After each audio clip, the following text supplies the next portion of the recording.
Hello दोस्तों, नमस्कार, आदाब, सत श्री अकाल, अस्सलाम वालेकुम। मैं सद्दाम। दोस्तों, आज का जो हमारा टॉपिक है वो है कर्नाटक के 3 युद्ध, अर्थात कर्नाटक का प्रथम युद्ध, द्वितीय युद्ध और तृतीय युद्ध।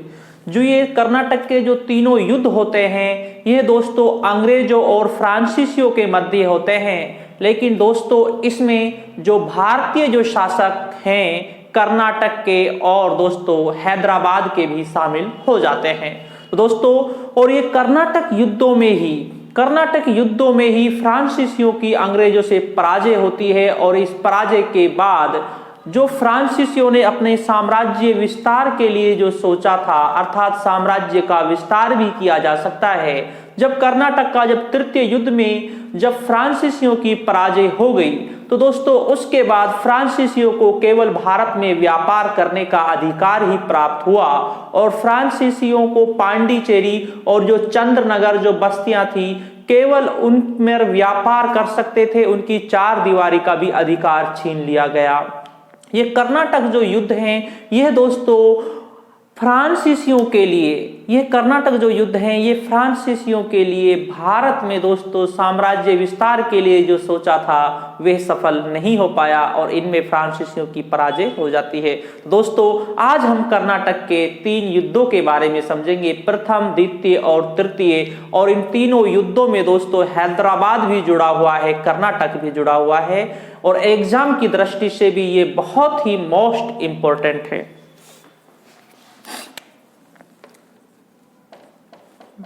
कर्नाटक के युद्ध समझना दोस्तों, कर्नाटक के युद्ध ये दोस्तों फ्रांसीसी और अंग्रेजों के मध्य होते हैं। किसके मध्य होते हैं? फ्रांसीसी और अंग्रेजों के मध्य होते हैं कर्नाटक के युद्ध। इन कर्नाटकों के युद्धों के पीछे जो एक कारण ये भी था दोस्तों, जो फ्रांसीसी गवर्नर डुप्ले थे। कौन? डुप्ले।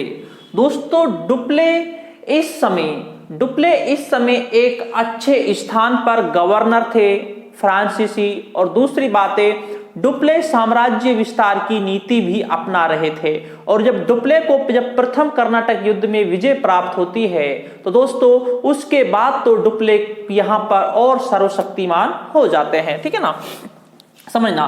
कर्नाटक का प्रथम युद्ध, हम प्रथम युद्ध की बात करते हैं। सबसे पहले प्रथम युद्ध, ये जो युद्ध है ये दोस्तों 1746 से 1748 तक चलता है। कब तक चलता है? 1746 से 1748 ईस्वी तक चलता है। और युद्ध का जो कारण था वे था ऑस्ट्रिया उत्तराधिकार। अर्थात दोस्तों जो फ्रांसीसी और जो अंग्रेज थे वे ऑस्ट्रिया के उत्तराधिकार के युद्ध में दोनों भाग ले रहे थे और दोनों अलग अलग का समर्थन कर रहे थे। और इसका प्रभाव भारत में भी देखने को मिलता है। ठीक है ना, यहां पर क्या होता है दोस्तों, एक बार्नेट एक अंग्रेज अधिकारी था। इन्होंने क्या किया दोस्तों, जो फ्रांसीसी जहाजों को पकड़ लिया। किसने? बार्नेट ने। तो दोस्तों ये डुप्ले को ये बात बिल्कुल भी अच्छी नहीं लगी कि कोई हमारे जहाजों को पकड़े। ठीक है ना, इसके बाद दोस्तों क्या करते हैं, डुप्ले ने क्या किया, एक मॉरिशस के गवर्नर जो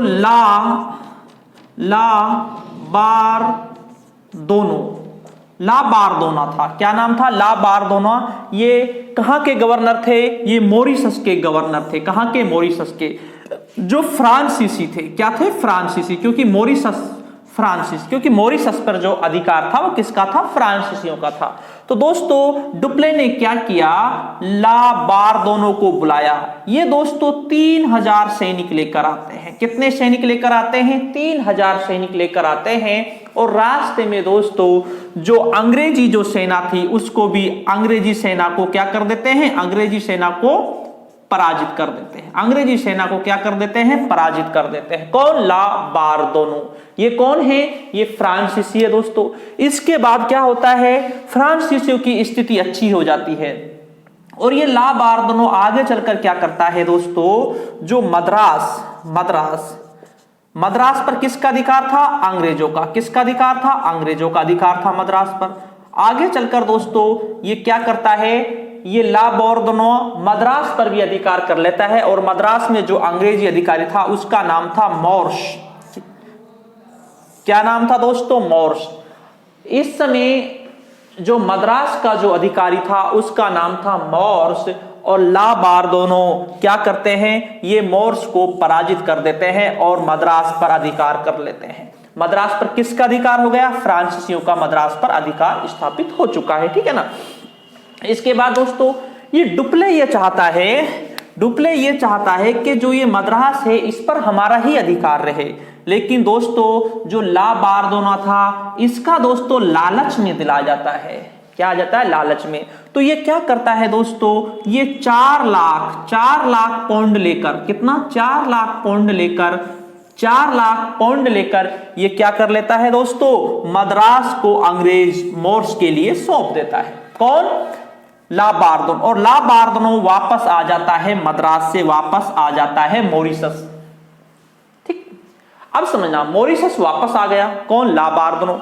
अब दोस्तों जो ये डुप्ले है, डुप्ले को ये बिल्कुल भी पसंद नहीं था कि जो ये मद्रास है इसे अंग्रेजों को सौंपा जाए। अब डुप्ले जैसे ही ला बोर्दनो वापस आता है यहां से मद्रास से, और डुप्ले इस पर पुनः आक्रमण कर देता है और मद्रास को डुप्ले जीत लेता है। अब मद्रास किसने जीत लिया?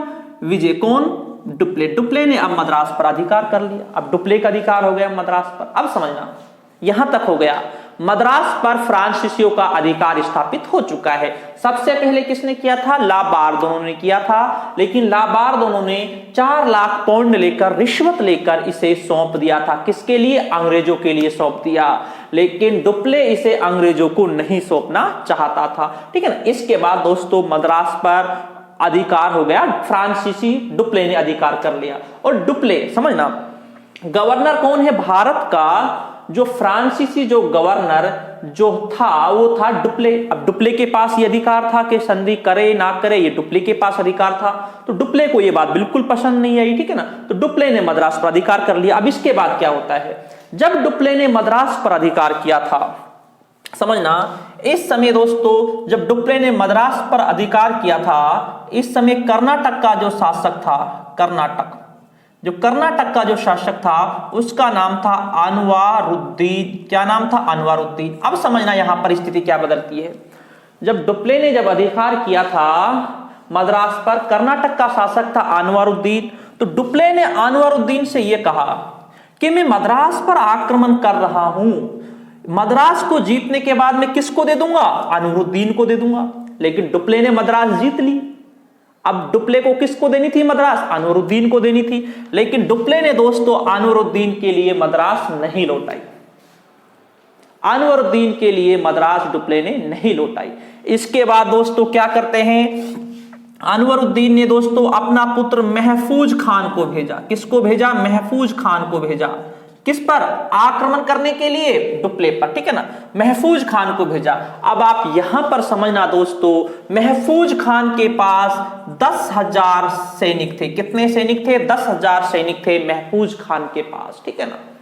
और इनके पास दोस्तों जो सैनिक थे, डुप्ले के पास जो सैनिक थे दोस्तों, वो थे 700 के करीब तो भारतीय थे, 700 तो भारतीय थे, और 230 एक जो सैनिक थे वो क्या थे? फ्रांसीसी थे। समझना, फ्रांसीसी सैनिक कितने थे? 230 के करीब फ्रांसीसी सैनिक थे और भारतीय सैनिक थे 700। कहने का मतलब यह है कि 1000 सैनिक थे, केवल 1000 सैनिक के लगभग थे डुप्ले के पास। और महफूज खान के पास कितने सैनिक हैं दोस्तों? 10,000 सैनिक हैं। अब साहब भेज दिए सैनिक। अब दोस्तों क्या होता है, महफूज खान कितने सैनिक हैं? 10,000। कितने हैं? 10,000, ठीक है ना। और दोस्तों दूसरी पक्ष और कौन है? डुप्ले। कौन है? डुप्ले। कितने हैं? 230 तो भारतीय के लगभग हैं, और 700 क्या है? 700 क्या है? फ्रांसीसी है।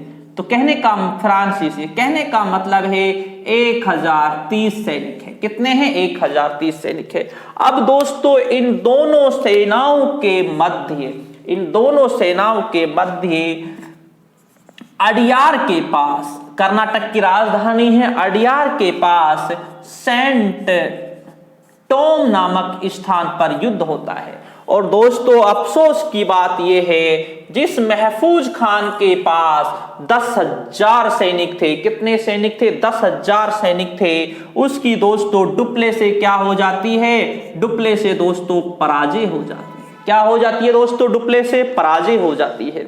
इसके बाद तो दोस्तों जो कर्नाटक का जो शासक था, कर्नाटक का जो शासक था अनवरुद्दीन, जब खुद की सेना की ही पराजय हो जाती है तो उसकी स्थिति कमजोर हो जाती है। ये जो युद्ध है दोस्तों, ये जो सैन टोमे का जो युद्ध है, इतिहास में ये बहुत ही महत्वपूर्ण युद्ध है दोस्तों। इसमें कर्नाटक के शासक अनवरुद्दीन की सेना की पराजय हो जाती है। अब समझना दोस्तों, डुप्ले की ओर से, फ्रांसीसियों की ओर से, डुप्ले की ओर से पैराडाइज ने इस सेना का नेतृत्व किया था। किसने किया था दोस्तों? पैराडाइज ने इस सेना का नेतृत्व किया था। पैराडाइज ने फ्रांस की ओर से, फ्रांस की ओर से कौन था? फ्रांसीसियों की ओर थे पैराडाइज। इस युद्ध में पराजय हो जाती है दोस्तों कर्नाटक के शासक की। और जो ये मद्रास है, मद्रास पर अधिकार किसका है दोस्तों? 1746 में मद्रास पर जो अधिकार है वो फ्रांसीसियों का ही है, फ्रांसीसियों का ही मद्रास पर अधिकार है, ठीक है ना। और दोस्तों जो ये मद्रास, जो एक गढ़ था अंग्रेजों का, इसे फ्रांसीसियों ने जीत लिया और ये डुप्ले के पास है, ठीक है ना। इसके बाद दोस्तों क्या होता है? 1748 ईस्वी में दोस्तों क्या होता है दोस्तों? 1748 ईस्वी में संधि होती है दोस्तों, ठीक है ना। ला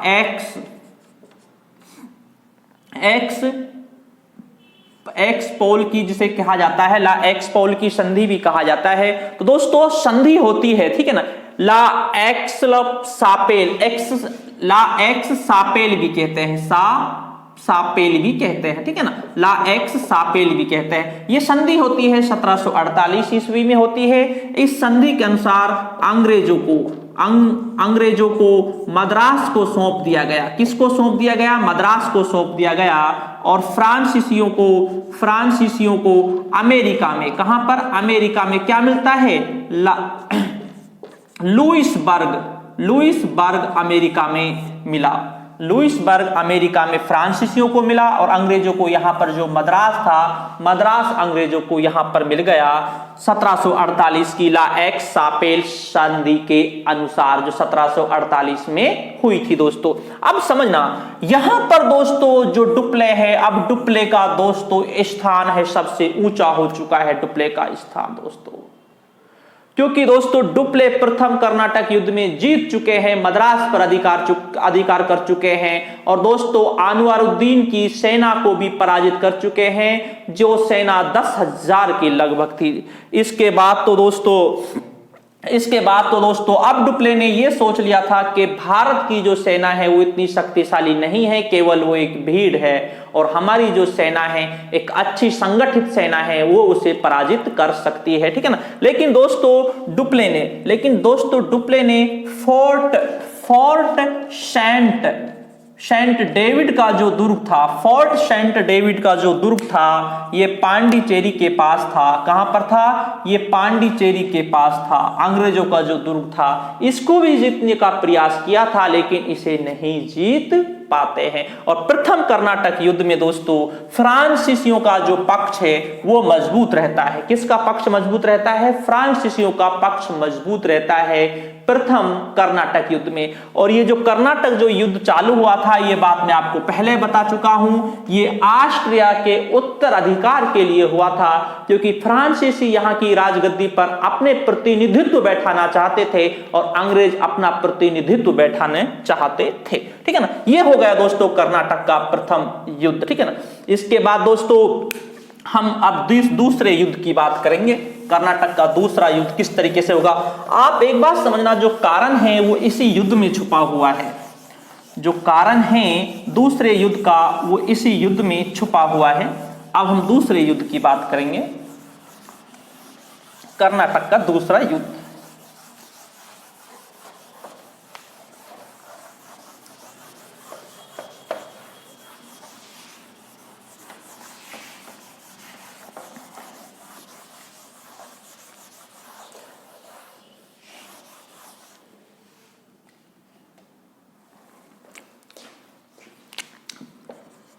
द्वितीय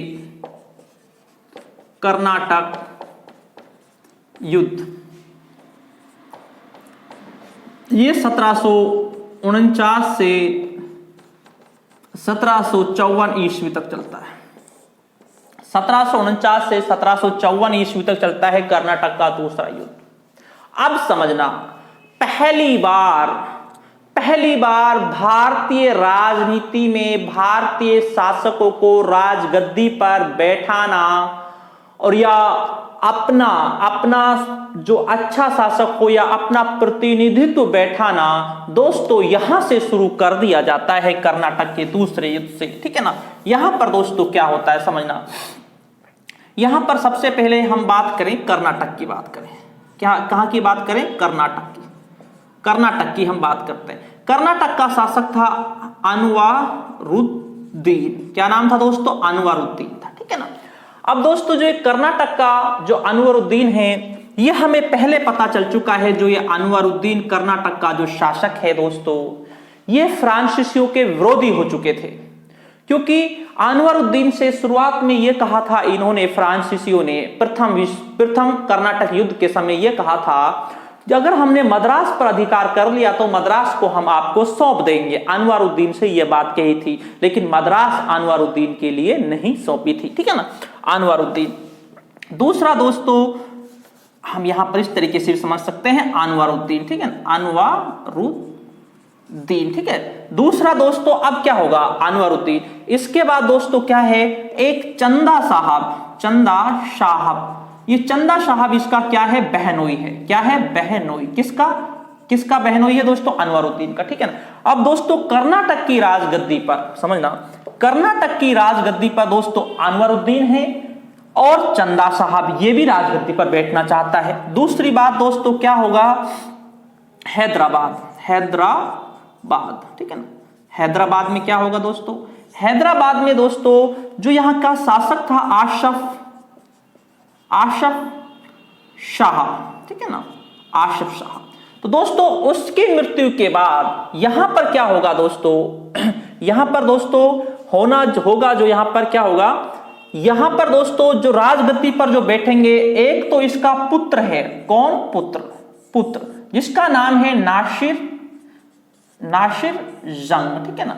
और एक है पौत्र जिसका नाम है दोस्तों मुजफ्फर जंग। क्या नाम है? मुजफ्फर जंग। अब दोस्तों नासिर जंग का भतीजा कौन हो गया? मुजफ्फर जंग। ये भी यहां की राजगद्दी पर बैठना चाहते हैं। ठीक है ना। अब दोस्तों होता क्या है कर्नाटक में? ये तो भाई फ्रांसीसियों का विरोधी था। फ्रांसीसियों ने साथ किसका दिया? फ्रांसीसियों ने साथ दिया। किसका साथ दिया? चंदा साहब का। ठीक है ना। यहां पर दोस्तों फ्रांसीसियों ने साथ दिया मुजफ्फर जंग का। किसका साथ दिया? मुजफ्फर जंग का दिया फ्रांसीसी। ठीक है ना, फ्रांसीसी। साथ किसका दिया? मुजफ्फर जंग का दिया। यहां तक बात क्लियर हो गई। अब अंग्रेज भी पीछे क्यों रहे? अब अंग्रेजों ने साथ किसका दिया? अंग्रेज किसका साथ दिया? अनवरुद्दीन का। यहां पर किसका दिया? नासिर जंग का। अंग्रेजों ने साथ दिया। अंग्रेज। ठीक है ना। अब दोस्तों इधर अंग्रेज हो चुके हैं, इधर फ्रांसीसी हो चुके हैं, अलग अलग साथ दे रहे हैं सबका। ठीक है। अब इसमें क्या होगा दोस्तों? चंदा साहब ने दोस्तों क्या किया? चंदा साहब है फ्रांसीसी की ओर। ठीक है ना। और मुजफ्फर जंग भी फ्रांसीसियों की ओर है। ठीक है ना।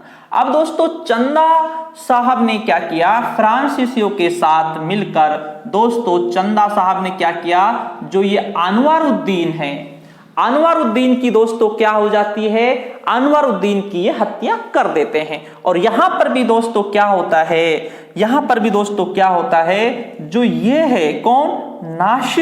नासिर जंग है। तो यहां पर दोस्तों नासिर जंग की क्या कर देते हैं? नासिर जंग की भी हत्या कर देते हैं। ठीक है ना। यहां पर कहने का मतलब यह है कि जो शुरुआत का जो पक्ष होता है वो फ्रांसीसियों के पक्ष में होता है। किसके पक्ष में होता है दोस्तों?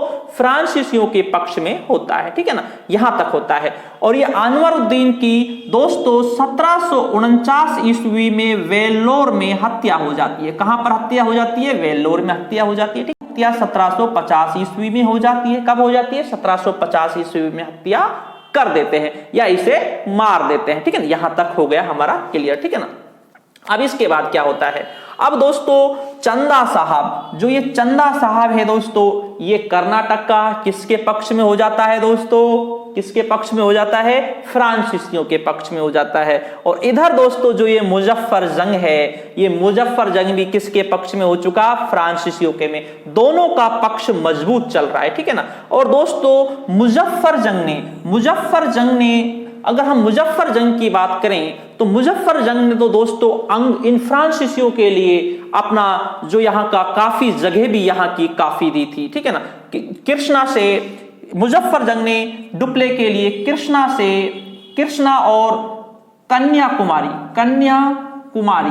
और कन्याकुमारी के जो बीच का जो क्षेत्र था यहाँ का सूबेदार बना दिया। किसको बना दिया, सूबेदार। किसको बना दिया दोस्तों, डुप्ले को बना दिया था। किसने बना दिया दोस्तों, मुजफ्फर जंग ने। फ्रांसीसियों को कृष्णा और कन्याकुमारी तक का जो क्षेत्र था, जो इनके बीच का जो क्षेत्र था, ये इनके लिए डुप्ले के लिए दे दिया दोस्तों, ठीक है ना। इसके बाद दोस्तों क्या होता है, अब दोस्तों होता यह है अनवरुद्दीन का पुत्र, किसका पुत्र, अनवरुद्दीन का पुत्र, ठीक है, अनवरुद्दीन का पुत्र, जिसका नाम दोस्तों अनवरुद्दीन का जो पुत्र होता है वो अब क्या करेगा, वो राजगद्दी पर बैठना प्रारंभ करेगा, जिसका नाम है मोहम्मद अली। क्या नाम है, मोहम्मद अली। अब दोस्तों मोहम्मद अली, अब ये मोहम्मद अली क्या किया, मोहम्मद अली दोस्तों त्रिचनापल्ली नामक जो दुर्ग है इसमें छुप गया। कौन, मोहम्मद अली, ठीक है ना। मोहम्मद अली इसमें छुप गया दोस्तों, त्रिचनापल्ली के दुर्ग में। किसका बेटा है ये, अनवरुद्दीन का बेटा है। इसका मोहम्मद अली का साथ कौन देंगे, अंग्रेज देंगे। कौन देंगे साथ, अंग्रेज देंगे। अब ये त्रिचनापल्ली के दुर्ग में जाकर छुप गया, ठीक है ना। अब दोस्तों फ्रांसीसियों ने दोस्तों इसका घेरा डाला, चंदा साहब ने भी इसका घेरा डाला दोस्तों, ठीक है ना। और जो मुजफ्फर जंग है इसने भी इसका घेरा डाला। लेकिन दोस्तों जो ये मोहम्मद जो अली है इसका ये नहीं पकड़ पाए और इसे नहीं जीत पाए, ठीक है ना। अब दोस्तों रॉबर्ट क्लाइव ने क्या दिमाग लगाया, क्लाइव ने क्या किया दोस्तों, जो यहां कर्नाटक की जो राजधानी है अर्काट, क्या नाम है, अर्काट। ये कहां की राजधानी है, कर्नाटक की। कहां की राजधानी है, कर्नाटक की राजधानी अर्काट।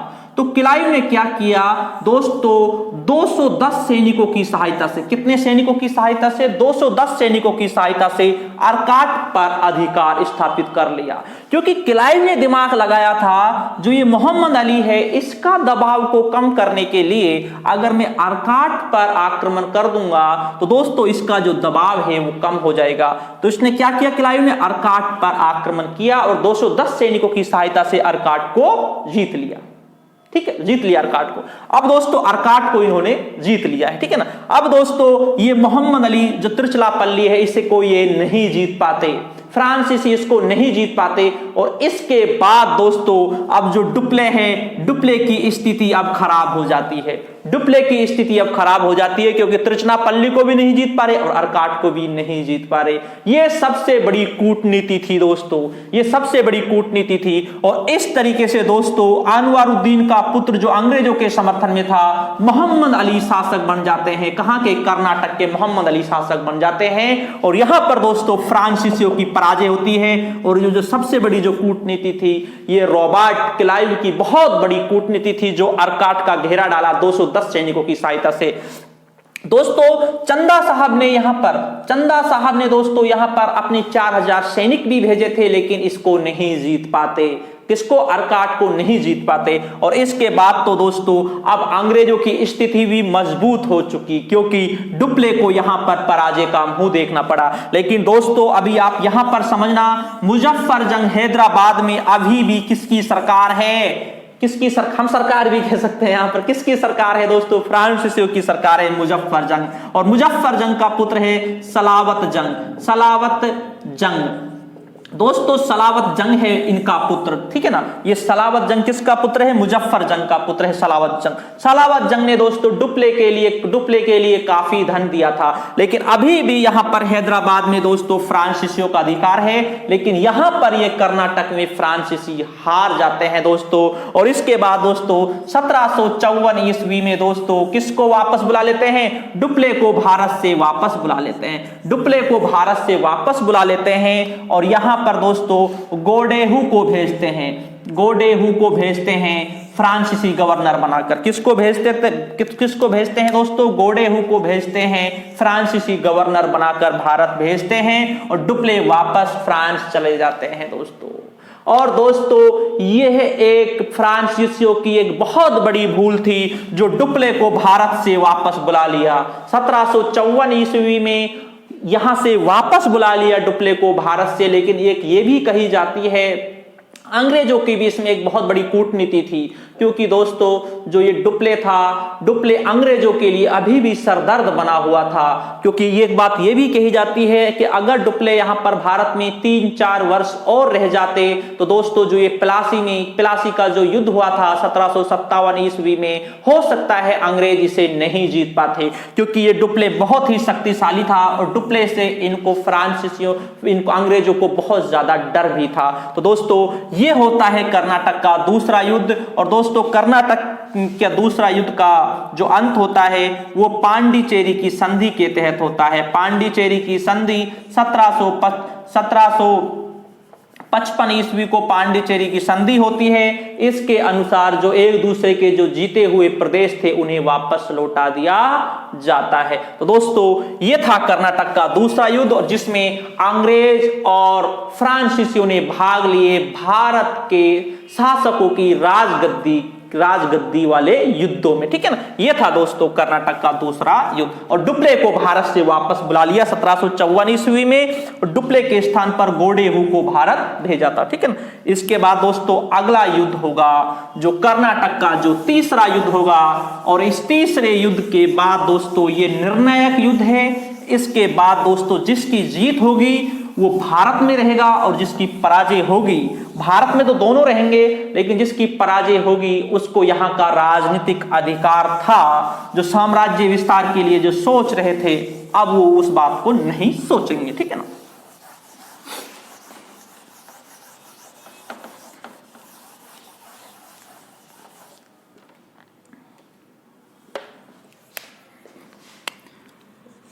तृतीय कर्नाटक युद्ध, यह युद्ध होता है दोस्तों 1758 से 1763 ईस्वी के मध्य होता है। कब होता है दोस्तों? 1758 से 1763 ईस्वी के मध्य होता है। इस वर्ष दोस्तों एक सप्तवर्षीय युद्ध भी चल रहा था।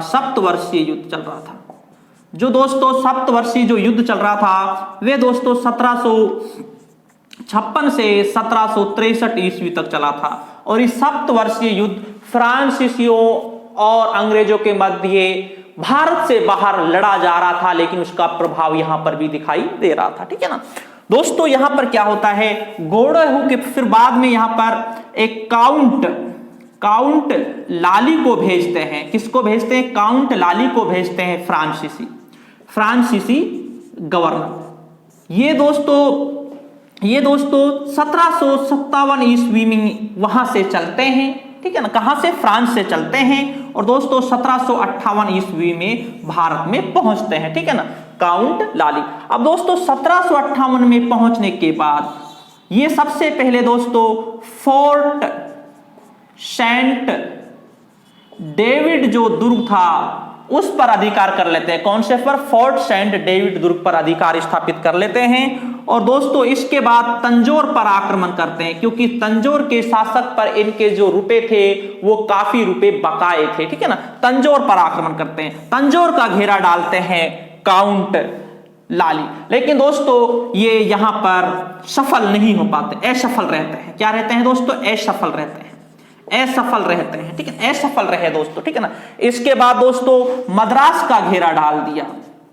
कहां का डाल दिया दोस्तों? मद्रास का घेरा डाल दिया। और दोस्तों जो बुस्सी जो हैदराबाद में इनका वो था उसको भी बुला लिया। इसने क्या किया? काउंट लाली ने इस बुस्सी को भी बुला लिया और मद्रास का घेरा डाल दिया। दोस्तों ये एक बहुत बड़ी भूल थी काउंट लाली की, क्योंकि बुस्सी को हैदराबाद से नहीं बुलाना चाहिए था। इसे बुलाने के बाद दोस्तों मद्रास को ये नहीं जीत पाते। काफी समय घेरा डाली रखते हैं लेकिन मद्रास को नहीं जीत पाते। और दोस्तों बाद में दोस्तों क्या होता है दोस्तों, बाद में क्या होता है 1760 ईस्वी को दोस्तों वांडीवास के युद्ध में दोस्तों इनकी क्या हो जाती है दोस्तों, फ्रांसीसियों की पराजय हो जाती है वांडीवास के युद्ध में। और दोस्तों जो ये बुस्सी है इसे बंदी बना लिया जाता है। अगर प्रश्न पूछ लिया जाता है तो किसको बंदी बनाया जाता है दोस्तों, बुस्सी को यहां पर बंदी बना लिया जाता है। और दोस्तों वांडीवास के युद्ध में इनकी बिल्कुल पराजय हो जाती है दोस्तों। और इसके बाद दोस्तों पराजय के बाद दोस्तों होता क्या है, इसके बाद दोस्तों होता यह है कि जो भारत में जो फ्रांसीसियों को जो राजनीतिक विस्तार के लिए जो फ्रांसीसियों ने जो सोचा था दोस्तों, उसके बाद ये साम्राज्य विस्तार राजनीति ये सारी चीजों को छोड़ दिया गया। केवल भारत में दोस्तों व्यापार करने का अधिकारी रह गया। और दो इनका माही और जो जिंजी जहां पर इनकी व्यापारिक कोठी थी दोस्तों, ये कोठी भी इनसे क्या होती है दोस्तों, छिन जाती है दोस्तों, ठीक है ना। और दोस्तों 1763 ईस्वी में पेरिस की संधि होती है। कौन सी संधि होती है, पेरिस की संधि होती है अंग्रेज और फ्रांसीसियों के मध्य। इस संधि के अनुसार पांडिचेरी को वापस लौटा, पांडिचेरी और चंद्रनगर को वापस फ्रांसीसियों के लिए लौटा दिया जाता है, पांडिचेरी और चंद्रनगर को। लेकिन यह अधिकार दिया जाता है केवल यहां पर व्यापार कर सकते हैं, रह सकते हैं, लेकिन इनकी चार दीवारी नहीं कर सकते। कहने का मतलब दोस्तों यह है वांडीवास के युद्ध के बाद दोस्तों जो इनकी स्थिति थी फ्रांसीसियों की वह दोस्तों बिल्कुल खत्म हो जाती है। क्योंकि कहने का मतलब यह है केवल भारत में व्यापार करने का अधिकारी रह जाता है। यह एक निर्णायक युद्ध था दोस्तों। अगर डुप्ले को भारत से वापस फ्रांस नहीं भेजा जाता तो दोस्तों हो सकता है इसका परिणाम कुछ अलग होता। क्योंकि डुप्ले एक बहुत ही सोची समझी एक बहुत बड़ा कूटनीतिक थे डुप्ले। लेकिन दोस्तों जो काउंट लाली थे क्योंकि नए नए आए थे, समझ ही नहीं पाए यहाँ की परिस्थितियों को किस तरीके से, ठीक है ना। तो इसके बाद दोस्तों फ्रांसीसियों की भारत में पराजय हो जाती है, अंग्रेजों की विजय हो जाती है। इसके बाद दोस्तों भारत में जो राजनीतिक विस्तार करने की भी सोचेंगे, अब वो दोस्तों अंग्रेज ही सोचेंगे, कोई दूसरे यूरोपीय नहीं सोच पाएंगे। तो दोस्तों आज का जो टॉपिक था वो था हमारा कर्नाटक युद्ध, प्रथम, द्वितीय और तृतीय। तो ठीक दोस्तों, शुक्रिया दोस्तों, धन्यवाद।